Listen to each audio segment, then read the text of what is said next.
All right, we're back for part 2 of Circus Magazine Flip Through. This is the September 30th, 1982 edition. David Lee Roth right there in the front, Arena Rock.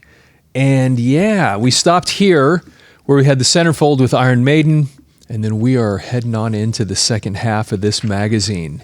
And who do we run into immediately? AC/DC. This would have been during the For Those About to Rock period, which is one of my favorite AC/DC tunes. That song, For Those About to Rock, was so amazing.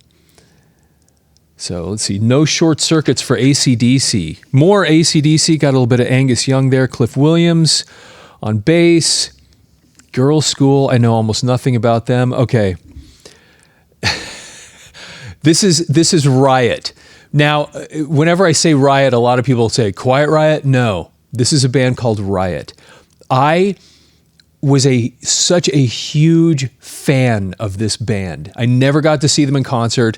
They were touring with Kiss on the Lick It Up tour, and I was going to go see them. It was Riot, Vandenberg, and Kiss, and I was so excited to see Riot, and they canceled that night. But I'm just going to show you what a Riot nerd I am.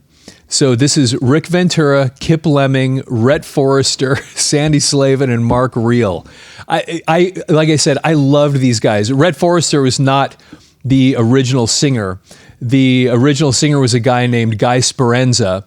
And I thought they were so amazing. So one of these days, I'm going to do some Riot, pull some Riot records out, because I loved those guys. But they just never did anything. So it says Riot Cause a Stir, latest release Restless Breed. And that was such a great tune. If you've never listened to the song Restless Breed by Riot, go check it out. They had so many cool tunes. And this album, Fire Down Under, which was the one right before it with the other singer, it was just awesome stuff. I loved them. Iron Maiden, third generation metal. There's Iron Maiden. Sting of Scorpions. They were, let's see here, on this, they would have still been on the Blackout tour. I saw them on the Blackout tour, and they were so great. I still think that album, Blackout, that was the high point for them. That was just such everything on that album, front to back, was just so good. There's another Scorpions, Rudolf Schenker, there's Klaus in the back. Who, what are these legs connected to? Because there's Klaus. He goes down.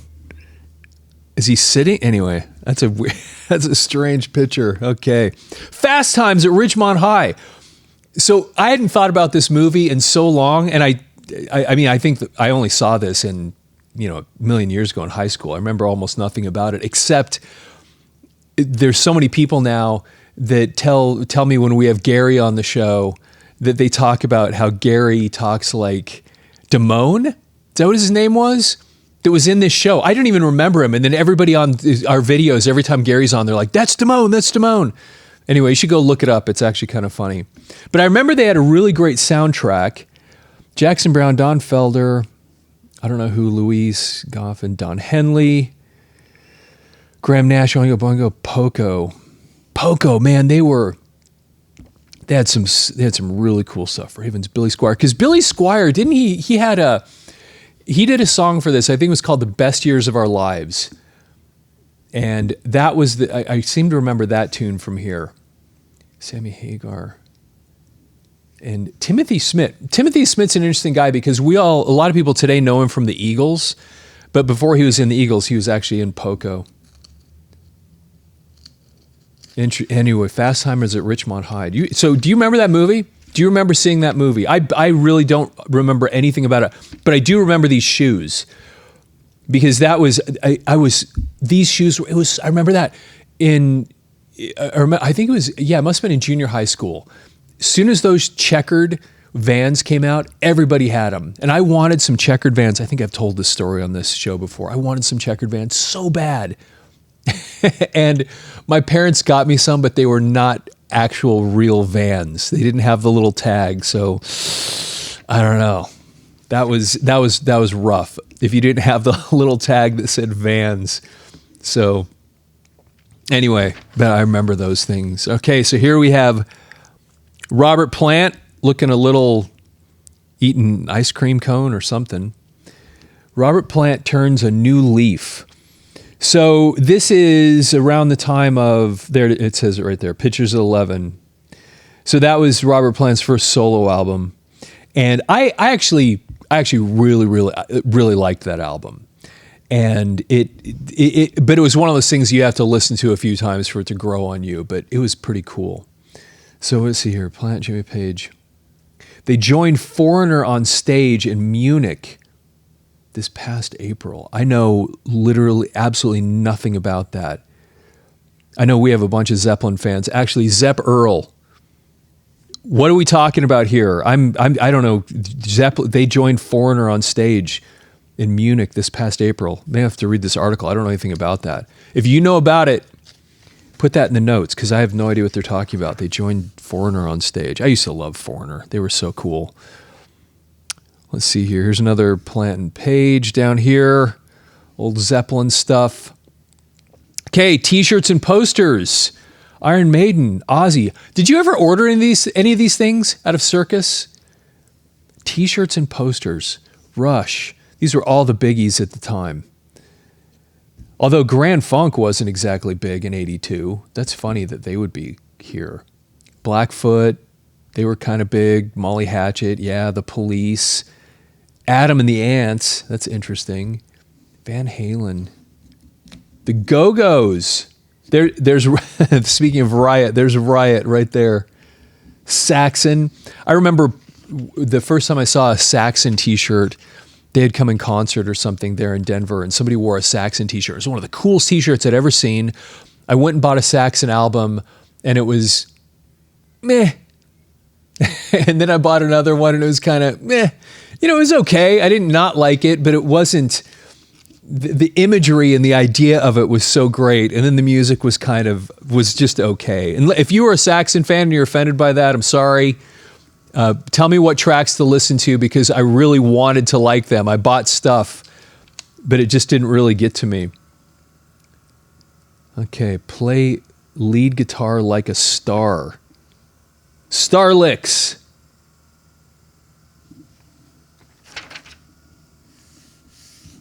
Squeeze, Go For It All. You remember Squeeze? This is so interesting too, because Circus Magazine, it became such a heavy metal thing, but they kind of always kept their toes a little bit in the pop music. And Squeeze, they had that. I don't know a lot about them. I liked some of their stuff. The popular song that you would know was the one, I bought some toothpaste, a toothbrush, a center. I got that wrong, I know, but it was something like that. And the chorus was, tempted by the fruit of a lala, tempted blah, blah, blah, blah, blah, blah, blah, da, da, da. Anyway, that was Squeeze. So, okay, Billy Squier. Man, I was so into Billy Squier. I know I've talked about him on this channel a bunch of times. I loved Billy Squier. Don't Say No is just one of the greatest rock albums from that entire era. I mean, it was so amazing. And of course, this was the follow-up. This had some good stuff on it. I don't think it was as good as Don't Say No. This picture right here was actually made by Andy Warhol. And so he used this picture on the cover of the album, obviously Emotions in Motion. And I saw him on that tour with Def Leppard opening up. He was just awesome. I loved Billy Squier so much. So let's see here. Motels, Bow Wow Wow, Billy Idol. Didn't we talk about Billy Idol in the other part of this magazine? I don't know if it was this one or not, but this was in the early days. So let's see here. Billy Idol, latest Billy. This was his first album, the one that had White Wedding on it. Yeah, because the other time, I don't know if it was this magazine or the other one, I actually mentioned this EP called Don't Stop. I have it in the collection. That's where Dancing With Myself, you get that one. And we talked about it last time, Mony. If you ever, back, I don't know, in the 80s, you go to any high school dance, and at some point they're going to be playing Mony, Billy Idol doing a cover of an old song, and that just became kind of a thing. And that was on that EP too, which was before. So even though his first album had the song White Wedding on it, he had that EP before that. And then of course he was in another band called Generation X before that, but that's a whole nother discussion. Here's Shooting Star. I have several of their albums, and they had really only a handful of songs that I liked. I think I've talked about, there's a song called Last Chance, and it was on their first album. And if you've never listened to Shooting Star's Last Chance, go look it up. It's this epic piece of music. It's so cool. And then I had a few other albums that they put out that they were okay. And then they put out an album, I think it was called Silent Scream. And it had one song on it that I loved that was called Summer Sun. And it's a really, really good tune. Anyway, if you're interested, go check that one out. Summer Sun by Shooting Star. Let's see, what do we have here? Marshall Crenshaw. Duran Duran. Haircut 100. Do you remember them? Human League. I was talking to somebody about the Human League the other day, because I actually have one Human League album, and I don't know. I didn't hate them. Okay, you can order a gift subscription order form for Circus Magazine. Order now and save $5 off the newsstand price. Order subscriptions for your friends. You could order for 4 different people right there. How funny. Journey into the Computer. So here's Steve Perry. Something Journey related. Okay. Tron. Yeah, they had I could not tell you what the name of the song was, but they did it. See, they had a song that they put in the movie Tron.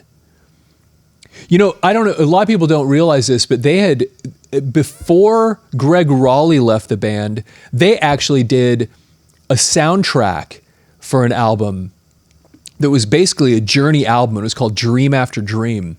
And if you're a Journey fan and you're not familiar with Dream After Dream, you should go look it up, because it was near the end of Greg Raleigh's involvement with the band. And it has a couple of really cool, it's mostly instrumental, but has a couple of really cool things. And there's these moments with Steve Perry in there that are just really excellent. Anyway, I thought of that because they had this song in this movie, Tron, but they had done a movie soundtrack a few years earlier with that Dream After Dream. Ozzy ties a knot. There's Ozzy and Sharon getting married. Van Halen meets Scorpions. Maiden slips a disc. I remember hearing all those rumors about how Bruce Dickinson, because when you'd see that, when he first joined the band and you'd see the video for like Run to the Hills, they'd cut the camera to him during the guitar solos and you'd see him whipping his head around.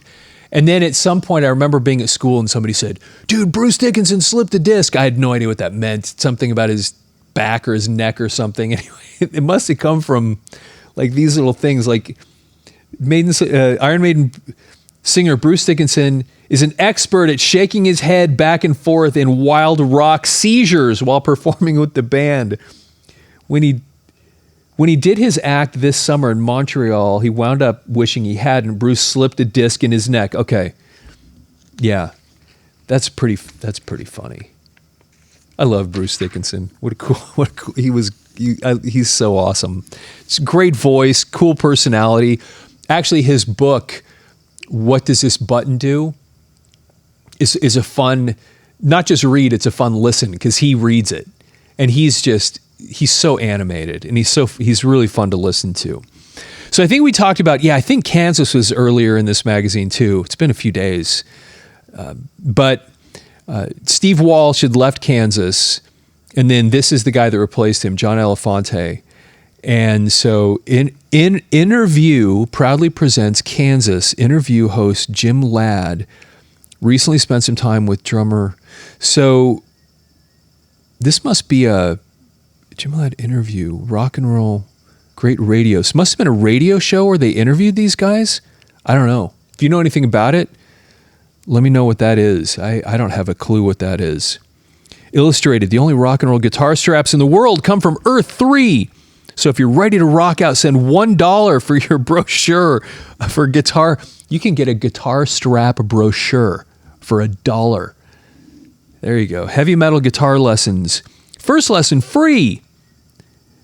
Master the speed licks and tricks of Van Halen, Rhodes, Page, and more. Rock Wire Service, the fastest growing rock newsletter by Circus Magazine's Lou O'Neill Jr. That's the guy. Oh, that's interesting. He's the guy that's always in the back. Posure. I have no idea what this is. Some sort of another magazine. Cosmic Percussion. Drums and drum accessories. Do you know anything about Cosmic Percussion? I know we have a bunch of drummers watching this thing. Tell me about Cosmic Percussion if you remember that. Pete Townshend. I never understood Pete Townshend, and maybe somebody can explain this to me. Of course, The Who, so much great stuff. And Roger Daltrey, I don't know if he started out this way, but by the time they got into their career and they were moving, just one of the greatest singers in rock history. I mean, go bust out Who's Next. I've got a few different copies of that album, that vinyl, because it's so good. Front to back, that album's incredible. And Won't Get Fooled Again, one of the greatest rock screams in the history of rock and roll. And for some reason, here you have one of the greatest rock singers ever, Roger Daltrey, 5 feet away from you on stage. You're Pete Townshend. You're writing this music. You got this guy that's just the greatest, Why would you feel the need to sing lead vocals in that scenario? It's like Jimmy Page feeling like, hey, I got Robert Plant. Maybe I should throw a couple lead vocals in, just because. Why? What would be the point? But Pete Townshend did. He almost insisted on singing lead in some parts of some of their songs. And then he goes off and does a solo career where he sings all of it. Nothing against Pete Townshend. I love Pete.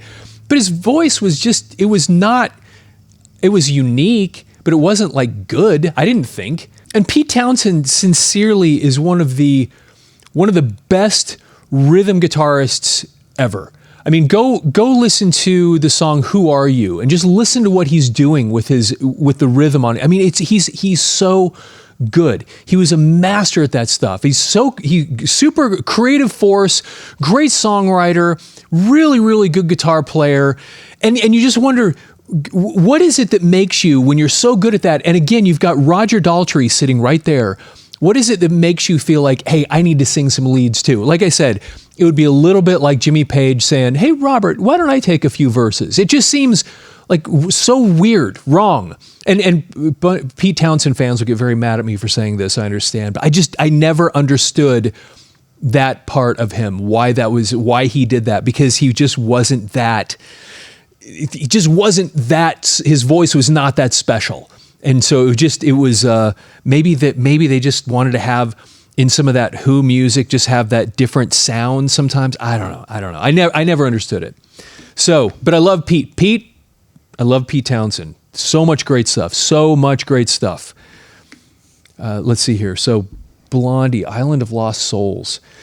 But, by this point, 1982, Blondie was kind of gone, weren't they? And this, I don't remember much about this song, but I think it was another attempt to do something kind of like remember the song, The Tide is High and I'm rolling out. I'm not the kind of girl. Remember that song? It was kind of a reggae tune that Blondie did. And I think this was kind of like an attempt to recreate something with that kind of feeling. I don't know. I don't think this really did much of anything. Abracadabra, that was a big hit. Chorus, Steve Miller. Hurts so good. Oh my gosh, do you remember that when John Cougar hit? John Mellencamp, whatever. Anyway, do you remember that?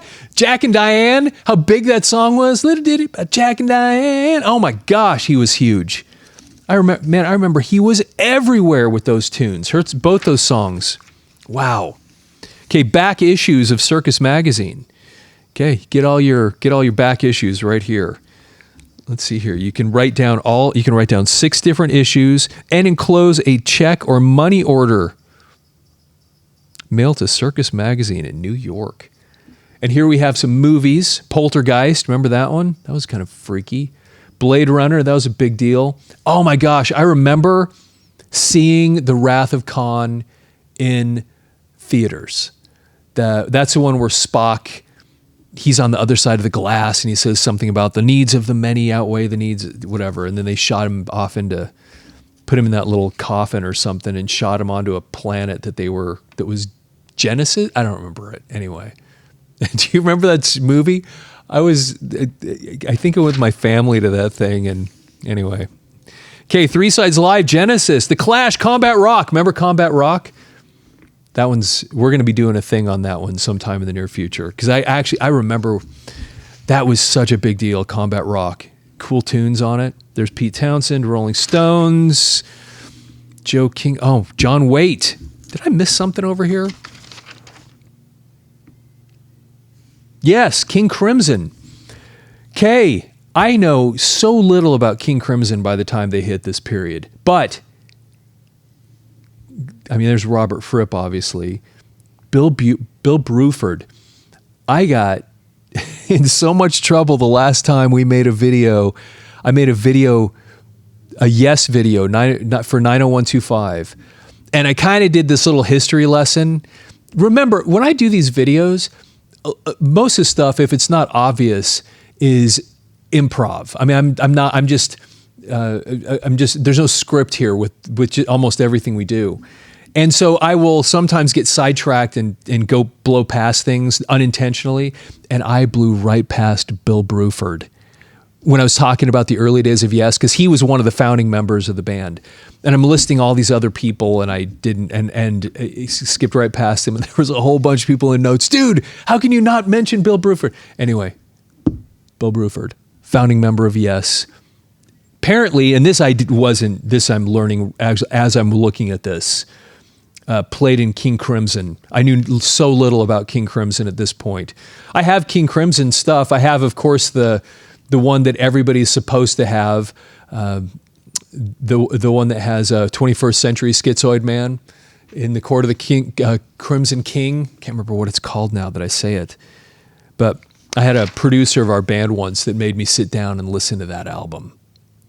Because that is a touchstone King Crimson album, of course.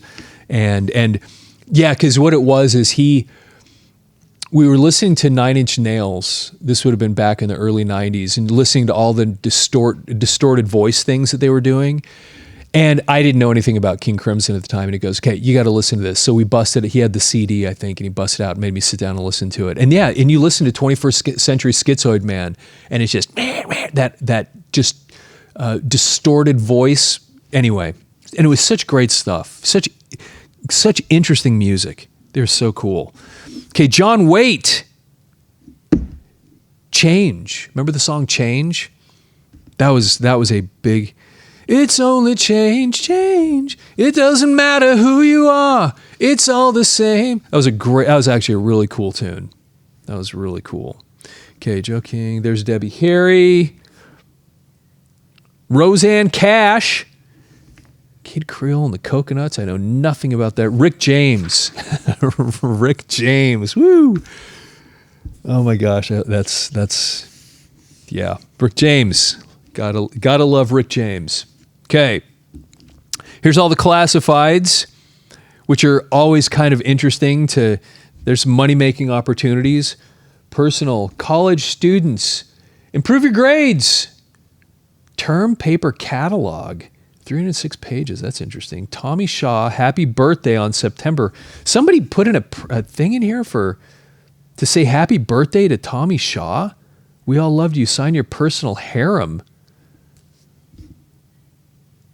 Wow. I mean, I just picked this one at random. Look what I'm getting. Sue Acosta. Goodness gracious, Sue. Dude, taking out a thing for Tommy Shaw. Don't get me wrong, I love Tommy Shaw, but that's kind of funny to see that in Circus Magazine. Picture discs, Black Sabbath, right there. Rare imports, AC/DC photographs, satin pants. Be the funniest guy or gal in town. Concert photos, jokes, rock fanatics, metal mayhem. Look at all this fun stuff. Circus Magazine shirts. Looks like you can get fake IDs here too. So, curious, did any of you ever do any of this? Go do any of these classified ads, look at them, or even posted one, that'd be interesting to hear about. Here's the Yamaha guitars and amps. Yamaha made good stuff. I've owned several Yamaha things over the years. And it was good. It was just good stuff. Okay, here we have Shure microphones. PE15, PE. This is a PE series, apparently. I know nothing about these microphones. I own several Shure microphones and none of these. But I have some of the more standard things, like we have the SM7B, and we have a SM57, and I've owned 58s, and we have several little collection of Shure microphones here. Kramer's The Duke is a bass worth copying. PVT20. PV actually made some. I had a PV guitar once, and I thought it was pretty good. I enjoyed it. Played well. September is Guitar Month. Once you can take anywhere, who's a lot of fun and has a great body. Want to make a new friend. Want to make a new friend. One you can take anywhere. You take a guitar. I get it. Okay, Cream. Lol Cream and Kevin. Oh God. Okay. Godley and Cream. I know so little. I just remember Godley and Cream. They were musicians together. They actually had one song in the 80s, and I have the single, and it was called Cry, and I didn't care for it. But they were something. I didn't understand them, really. Gibson Tech Talk, pitch. So this is just kind of explaining setting up a guitar, it looks like, for beginner luthiers, I guess. Yamaha drums. There's guitar straps again. The Earth 3 guitar straps. Electro Voice. Rhythm Tech. Shakers. I think I even have one of those. Mesa Boogie amps. Those things were noisy. I think I played in one of those in a studio once, and I loved the tone. I thought it was really cool. So, did I... Yeah, interesting. There's strings, DoD pedals, delay, chorus, flanger, compressor, limiter. And then we have the N for Bad Company. You don't read this in any papers, but a source in London has told us that yes, Bad Company has disbanded. The breakup had nothing to do with music. About 7 or 8 months ago, Paul Rogers and Mick Ralphs, right there, apparently had a tremendous disagreement that turned ugly. It's possible because Rough Diamonds, which came out, I think, would have been right before this, that was the last album with Paul Rogers on it. That's interesting. Okay, Abominog, Uriah Heep. All right, so anybody that's wondering what happened to Lee Kerslake and Bob Daisley after they left Ozzy, because as you know, Blizzard of Oz, that first album, they were the rhythm section, and then the next album, Diary of a Madman, even though their pictures were not in the album, they were the ones that played on it, Bob Daisley and Lee Kerslake. If you ever wonder what happened, so then after they got quit, after they left Ozzy, and then Ozzy came and did the tour and picked up Rudy Sarzo, and you know the story. Anyway, this is where they went.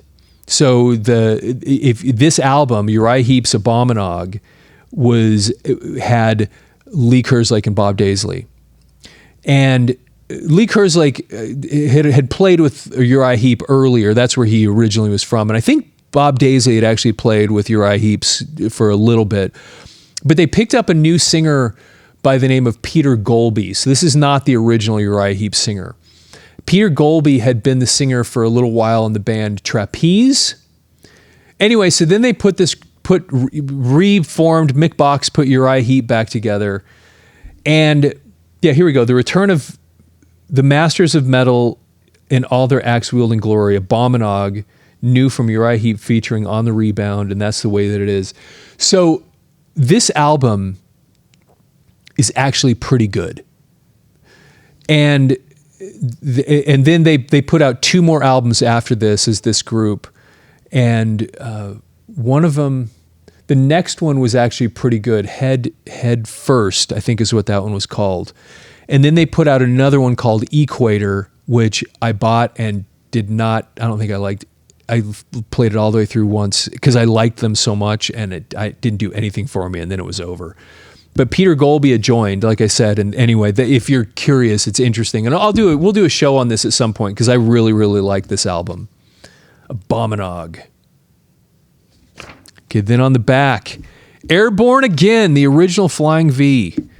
The Gibson Flying V making history yesterday, today, tomorrow. What a classic. What a classic, cool guitar right there. That's awesome. Very good. Hey, well, there you go. Another Circus Magazine read through. Hey, if you enjoy these things, you got to share this with other people. So go hit the share button down there below the video. Go throw it on your Facebook page if you have one. Instagram, message it to somebody.